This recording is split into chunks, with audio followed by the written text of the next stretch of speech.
Hi all, welcome back to my YouTube channel big boss. എല്ലാവർക്കും പരിചിതമായിട്ടുള്ള ഒരു show തന്നെയാണ് ബിഗ് ബോസ്. ബിഗ് ബോസിലേക്ക് വൈബർ ഗുഡ് ദേവൂസ് എത്തിയപ്പോഴും എല്ലാവരും കണ്ടുപരിചിതമായിട്ടുള്ള ഒരു മുഖം തന്നെയാണ് വൈബർ ഗുഡ് ദേവൂസ്. കാരണം യൂട്യൂബിലും അതുപോലെ തന്നെ ടിക്ടോക്കിലും കാര്യങ്ങളൊക്കെ നമ്മൾ കണ്ടിട്ടുള്ള ഒരാൾ തന്നെയാണ് വൈബർ ഗുഡ് ദേവൂസ്. ആ ഒരു ഷോയിലെത്തി കുറച്ചധികം സ്ട്രഗിളിലൂടെയാണ് വൈബർ ഗുഡ് ദേവൂസ് പോയത്.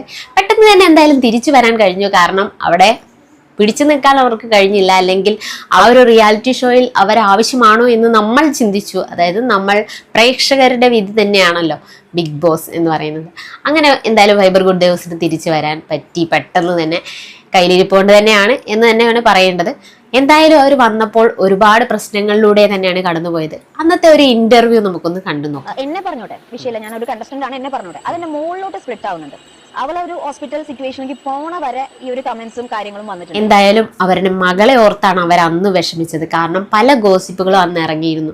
അതെല്ലാം മകളെ ബാധിക്കും എന്നുള്ളതാണ് അവരെ അലട്ടിക്കൊണ്ടിരുന്നത്. അത് തന്നെയായിരുന്നു പ്രശ്നവും. അപ്പോൾ അന്ന് അങ്ങനെ ചിന്തിച്ചിരുന്ന ഒരമ്മ ഇന്ന് എങ്ങനെയാണ് ഇപ്പോൾ ഒരു എക്സ്ക്ലൂസീവ് കണ്ടന്റ്സുമായിട്ട് ഇറങ്ങിയത് എന്നാണ് എനിക്കറിയാത്തത്. എന്തായാലും നിങ്ങളുടെ അഭിപ്രായം കമൻ്റായിട്ട് അറിയിക്കുക. ബിഗ് ബോസിൽ പോയെന്ന് കരുതി വർഷങ്ങളോളം വീട്ടിൽ അരി വാങ്ങാൻ കഴിയില്ലല്ലോ, എന്തെങ്കിലും ഒരു പണി വേണ്ടേ അല്ലേ? എന്തായാലും ഇതിൽ ഒരു എമൗണ്ട് നമ്മൾ ഇൻവെസ്റ്റ് ചെയ്താൽ മാത്രമേ വൈബർ ഗുഡ് ദേവൂസിൻ്റെ എക്സ്ക്ലൂസീവ് കണ്ടന്റ്സ് കാണാൻ സാധിക്കുള്ളൂ. എങ്ങനെയാണ് ഇത്ര അധപ്പതിച്ചു പോയതെന്നാണ് ഞാൻ ചിന്തിക്കുന്നത്.